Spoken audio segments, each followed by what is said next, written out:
Methylene deoxy methamphetamine അഥവാ MDMA ഗുരുതരമായ ഭവിഷ്യത്തുകൾക്ക് കാരണമാകുന്ന ഒരു ലഹരി മരുന്നാണ് ഈ MDMA. സിന്തറ്റിക് ഡ്രഗ്സ് വിഭാഗത്തിൽപ്പെടുന്ന ലഹരി വസ്തു. മോളി, എക്സ്റ്റസി, MDMA എന്ന വിളിപ്പേരുകളിലും അറിയപ്പെടുന്നു. ചികിത്സാ രംഗത്ത് ഇത് ഉപയോഗിക്കുന്നതിന് സ്വീകാര്യത ഇന്നുവരെ ലഭിച്ചിട്ടില്ല. നിശാ പാർട്ടികളിൽ പങ്കെടുക്കുന്നവരാണ് ഇവ കൂടുതലായി ഉപയോഗിക്കുന്നത്. കൂടുതൽ നേരം ലഹരി നിലനിൽക്കുന്നത് കാരണം സംഗീതമേളകളിലും നൃത്ത പരിപാടികളിലും ഈ ലഹരി മരുന്ന് വ്യാപകമായി ഉപയോഗിക്കപ്പെടുന്നു.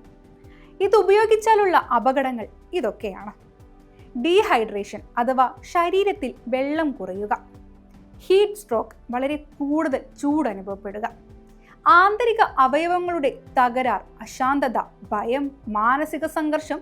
ദീർഘകാല ഉപയോഗം ബ്രെയിനിന്റെ സെറോട്ടണിൻ നിലകൾക്ക് ബാധിക്കുകയും മാനസിക ആരോഗ്യ പ്രശ്നങ്ങൾക്ക് കാരണവുമായേക്കാം. ഇതാണ് ഹാപ്പിനെസ്, സ്നേഹബോധം, ആവേശം, ഊർജം, ഒപ്പം അനുഭൂതിയുടെ തീവ്രത വർദ്ധിപ്പിക്കുന്നത്. എന്നാൽ അതിനു പിന്നിലെ ഇവയുടെ നില പെട്ടെന്ന് കുറഞ്ഞു പോകുന്നു. അതിനാൽ ഉപയോഗത്തിന് ശേഷം മനുഷ്യന് മാനസിക തളർച്ച, ദുഃഖം, അസ്വസ്ഥത എന്നിവ അനുഭവപ്പെട്ടേക്കാം. ഹൃദയമിടിപ്പ് വർദ്ധിക്കുന്നു, രക്തസമ്മർദ്ദം ഉയരുന്നു. ഹൃദയ സംബന്ധമായ പ്രശ്നങ്ങൾ ഉള്ളവർക്ക് അപകടം വരെ സംഭവിക്കാനും സാധ്യതയുണ്ട്.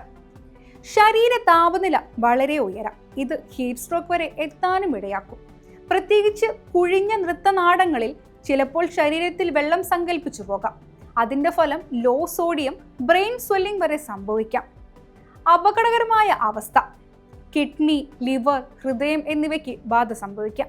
ചിലപ്പോൾ അവയവങ്ങൾ ഫംഗ്ഷൻ നഷ്ടപ്പെടാനും സാധ്യതയുണ്ട്. Hallucination, time distortion, decision making skill കുറയുന്നു.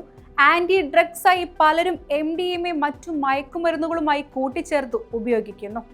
ഇത് അവസാനിക്കാൻ സാധ്യതയുള്ള കോമ്പിനേഷൻ ആകാം. ചലിക്കുന്ന ആളുകൾക്ക് മിതമായ എക്സസൈസ് മാത്രം ചെയ്താൽ പോലും ശരീര ചൂട് കുത്തനെ ഉയരാം. സ്ഥിരമായി ഉപയോഗിച്ചാൽ മനോരോഗങ്ങൾക്കും മൂർച്ഛകരമായ പ്രശ്നങ്ങൾക്കും സാധ്യതയുമുണ്ട്.